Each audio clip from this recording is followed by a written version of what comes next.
Hello ছোট্ট ছোট্ট সোনামণি বন্ধুরা, কেমন আছো তোমরা? আজকে তোমাদের জন্য আবারও নতুন একটি গল্প নিয়ে হাজির হলাম। আজকের গল্পটি হলো চালাক ছাগল। একদিন বনের মাঝে একটি ছাগল ঘোরাফেরা করছিল। বেশ কিছুক্ষণ ঘোরাফেরা করে ক্লান্ত হয়ে সে একটি গাছের ছায়ার নিচে দাঁড়িয়ে বলতেছিল, অনেক ক্লান্ত হয়ে গেছি, এই গাছের ছায়ার নিচে একটু জিরিয়ে শরীরটাকে ঠান্ডা করে নেই। তখন ওই পথ দিয়েই একটি বাঘ যাচ্ছিল। বাঘটি ছাগলকে দেখে মনে মনে বলল, আমি অনেক ক্ষুধার্ত, যদি ওই ছাগলটাকে একটু খেতে পারতাম তাহলে মনে হয় আমার ক্ষুধাটা একটু নিবারণ হতো। এই কথা বলে বাঘ ছাগলের কাছে এলো এবং গল্প শুরু করলো। ছাগলকে বলতেছিল বাঘ, আচ্ছা ছাগল, তুমি একটু দাঁড়াও, আমি তোমার সাথে কিছু কথা বলবো। ছাগল বলল, কি কথা বলবা বাঘ ভাই?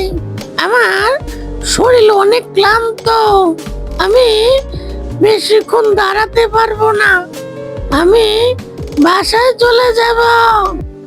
বাঘ বলল, আর বেশি সময় তোমার নষ্ট করব না, আমিও ভীষণ ক্ষুধার্ত, আমি তোমাকে ধরে এখনই শিকার করে খাবো। ছাগলটি তখন চালাকি করে বলল,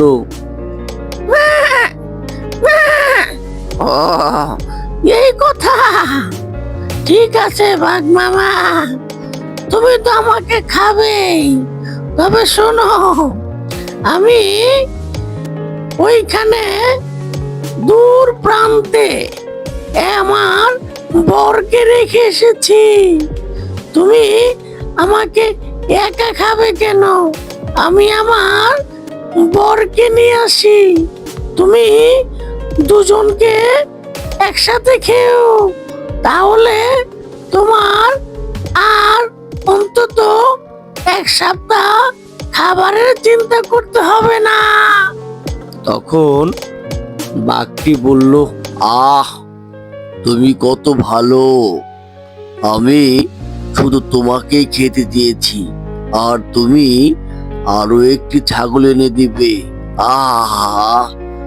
প্রতিটা ছাগলে যদি তোমার মতো হতো তাহলে আমাদের মতো ভাগ আর অনাহারে থাকতে হতো না। ঠিক আছে ছাগল, তুমি তাড়াতাড়ি যাও, তোমার বরকে নিয়ে এসো, আমি এখানে তোমার জন্য অপেক্ষা করছি। তখন ছাগলটি খুব দ্রুত ওখান থেকে পালিয়ে চলে গেল আর দূরে যে বলল, বেটা বোকা বাঘ কোথাকার, হাতের কাছে শিকার পেয়ে এইভাবে বলে ছেড়ে দেয়, আমি আর কি আসবো, তুই থাক ওখানে দাঁড়িয়ে।